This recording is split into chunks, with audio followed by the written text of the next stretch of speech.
Hein, c'est moi. Eh, Morianaise, et puis même les gens d'ailleurs. Ici, vous voyez le panneau, ouais. À Saint-Georges-d'Urtière, eh ben, du 2 au 8 juillet, il y a le 3e festival. Merci les potes. Alors merci aussi à vous de venir. Hein. Saint-Georges, on dit plus des Urtières, on dit d'Urtière.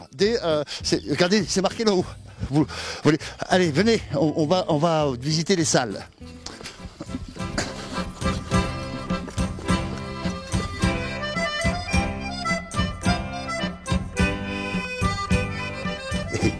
C'est là. Bonjour. C'est là. Bonjour et bienvenue à ce 3e festival. Merci les potes. Saison 3. Parce qu'il y a eu déjà 2 saisons précédemment. Une à Saint-Julien-Montmagny en 2016 et une à Sainte-Marie-de-Cluny en 2017. Et cette année, nous sommes accueillis par la commune de Saint-Georges-d'Urtière. Dans de magnifiques lieux que vous allez découvrir au cours de cette pérégrination. Il y a d'abord celui-ci, magnifique, ce sera le lieu principal des spectacles de gala en soirée, hein, un lieu qui vient d'être rénové d'ailleurs, comme vous pouvez le constater. Alors pour vous rassurer, on va équiper tout ça. Il y a une équipe ici, une équipe locale de bénévoles complètement impliqués. On va rendre ce lieu complètement opaque. On va y mettre des lumières, on va y mettre de la scène évidemment. On va y mettre des rideaux de fond de scène. On va créer un vrai théâtre, comme l'année dernière d'ailleurs à Sainte-Marie-de-Cluny. Et des lieux comme ça, il y en a 4 ici sur le site de Saint-Georges-d'Urtière. 4 lieux, vous allez découvrir pour ici. Donc je vous l'ai dit, les soirées de gala, Didier Porte, Vincent Roca, Gérard Morel, Manu Lotz, Bernard Joyet, Serge Papagali, Jean-Michel Mattei, Gilles Arbona, moi-même, merci, accompagné l'œil de la percée. Et puis voilà, et puis ce sera tout. Hein, c'est déjà pas mal, c'est déjà un beau programme. Et puis dans les autres lieux, des spectacles alors qu'on a essayé d'adapter à ces lieux extraordinaires, dont un qui s'appelle le Plomb du Bourg, où on va pas tarder à aller. Je vais accueillir, si vous le voulez bien, tout de suite, après des petites coupures, une des élus d'ici, de Saint-Georges-d'Urtière. Une amie aussi. Oh, c'est pas une élue, c'est avant tout une amie. Après, c'est une élue. Hein, on va le dire comme ça. Christiane.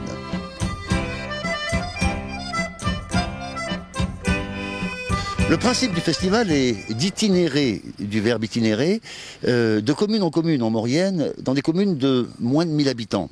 C'est pourquoi on est dans ces zones très rurales. Et pourquoi des communes de moins de 1000 habitants ? Eh bien, parce que c'est un challenge, parce que on amène le spectacle vers le public qui n'a pas forcément l'habitude de se déplacer. C'est dur d'amener des gens dans un théâtre un peu officiel. Et puis l'autre challenge est de créer des lieux de spectacle, des vrais lieux de spectacle dans ces petites communes et dire que la culture est accessible à tous, par tous et partout. Voilà. Et là, nous avons la chance avec nous d'avoir Christiane qui est adjointe au maire de Saint-Georges-d'Urtière et qui va nous parler un peu de l'intérêt, je dis bien l'intérêt de la commune à nous accueillir. Bon, merci Daniel. Effectivement, bon, pour nous, ça a été une surprise extraordinaire d'avoir à t'accueillir pour ce 3e festival.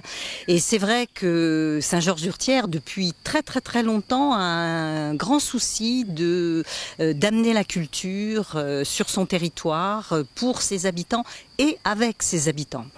Et elle a travaillé dans des tas de directions, en particulier, et elle est connue pour ça, pour la promotion du patrimoine.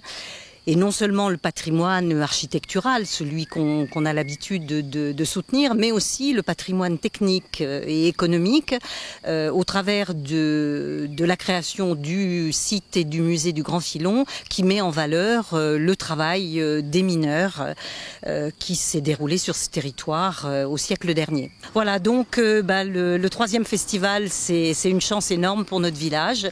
On est vraiment ravis de vous accueillir et je crois que déjà les réunions qu'on a déjà tenues ont montré que un certain nombre d'habitants s'investissent d'ores et déjà dans le fonctionnement et dans la bonne tenue de cette opération.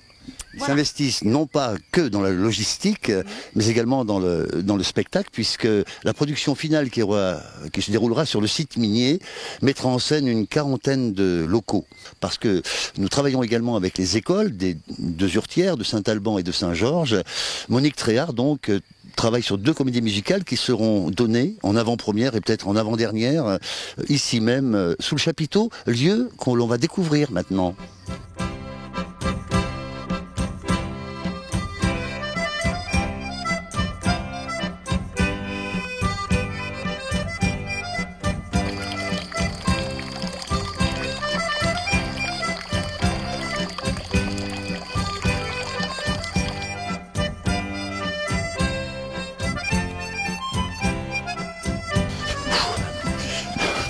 mais c'est le festival du marathon, moi je vous le dis. Hein. Alors là, moi je suis heureux d'avoir découvert ce lieu avec la chorégraphe, Loli, hein, la chorégraphe de Antonia Flamenco, parce que le spectacle va être donné ici. C'est un lieu à la fois magique de par la nature, tout simplement.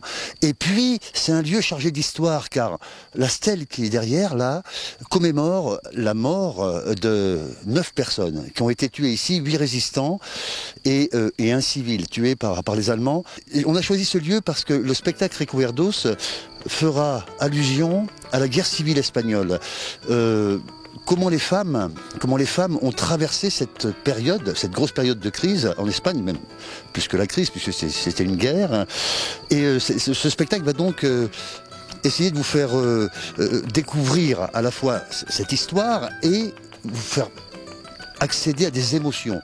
Mais les émotions, c'est pas forcément le drame, la peur, ça va être aussi la joie. On découvrira par exemple ces femmes dans la vie de tous les jours, avant que le franquisme ne commence à peser sur la population espagnole.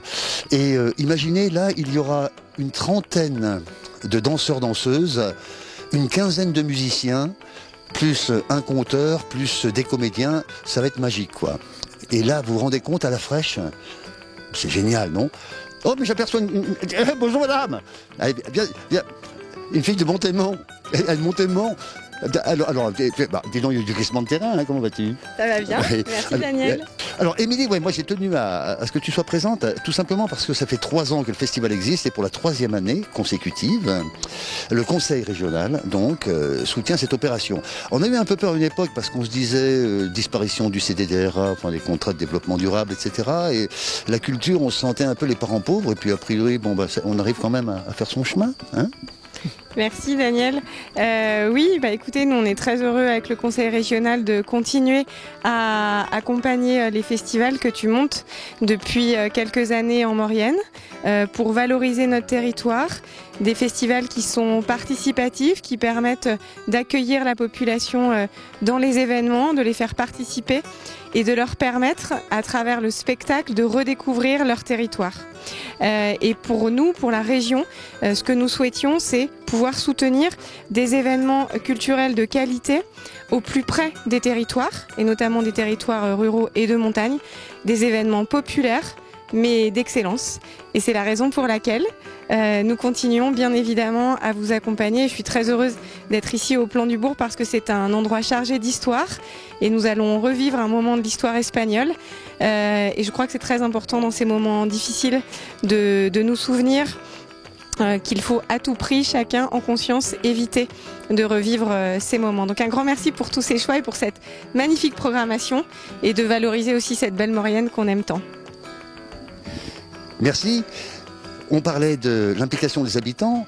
On en reparlera tout à l'heure avec le spectacle final, si Saint-Georges m'était compté. Mais c'est également les écoles des Hurtières, j'en ai aussi parlé déjà, je crois. C'est le collège La Lausière, avec ses ateliers théâtre qui se produiront pendant le festival. Et puis c'est l'harmonie de l'écho de Charbonnières, parce qu'il a 4 noms. Alors donc c'est l'harmonie de l'écho de Charbonnières, et c'est même l'orchestre de l'harmonie de l'écho de Charbonnières. Voilà. Qui nous accompagnera pendant toute la semaine. Hein? Et, hein? Les oiseaux, la vallée. C'est ma vallée. Non, c'est là. Non, je suis né avant toi. Je suis né avant toi, c'est ma vallée.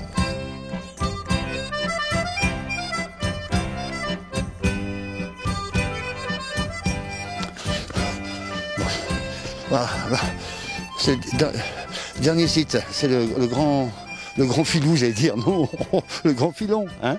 D'ailleurs, c'est pas fermé, puisque je suis là, c'est ouvert. Alors, c'est donc là que se déroulera le spectacle final, mettant en scène une quarantaine de participants, des figurants, des acteurs, des comédiens, d'ailleurs acteurs-comédiens, hein, des conteurs, des danseurs, des chanteurs même. Alors, ici même, sur le site minier du Grand Filon, on fera évidemment allusion à l'histoire des mines, mais pas que. On fera allusion à l'histoire de Saint-Georges-d'Hurtières, parce que moi je connais l'histoire par cœur de Saint-Georges-d'Hurtières, du Néandertal jusqu'à aujourd'hui, et même peut-être jusqu'à demain. Hein.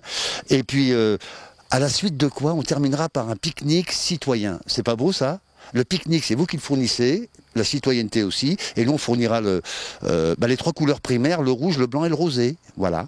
Hein, et tout ça, à force de boire ça, ça donne du noir sérieux, quoi. Enfin bref, tout ça pour vous dire que on vous attend pour ce festival. Réservez, parce que vous avez vu, les lieux sont un peu exigus, à part le chapiteau, mais où là ce sera gratuit. Le reste, vaut mieux réserver. Alors, on vous donnera toutes ces informations. Il y a un site Festival Merci les Potes qui vous explique tout ça. Mais c'est fait, mais c'est bien, mais c'est tellement bien fait que j'ai l'impression que c'est moi qui l'ai fait, pour y dire. Bon festival, à bientôt. Merci de votre attention. Au revoir. Qu'est-ce qu'on peut